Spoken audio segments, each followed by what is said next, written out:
as we look at the global economy today and the U.S. economy, are you worried about the U.S. economy? You think we're in reasonable shape today? And what about the global economy, Europe or China? You know what I worry about? Since I cannot predict the economy, I worry about what we can do about it. That's one of the powers of owning a business and of the private equity model. Things can happen around. I don't know how quickly interest rates will go down. People have been dead wrong about this.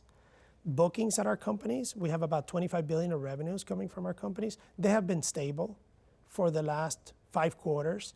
So there's nothing imminent that we see from a slowdown perspective.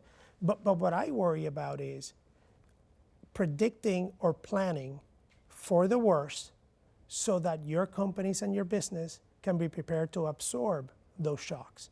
In Q2 of 2022, that's when we first saw a big decline in bookings. Purchasing managers coming in, renegotiating deals, software deals not closing, even though the pipeline was there. And at that time, we did what we did during the financial crisis. We came back into our companies and we reduced the cost, expecting a lower level of business to protect your earnings.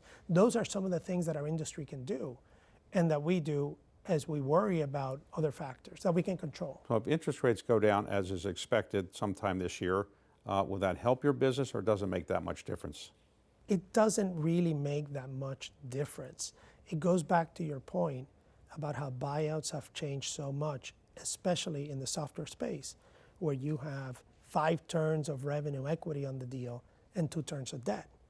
And when interest rates are high, you have other advantages. Interest rates are high because inflation is high.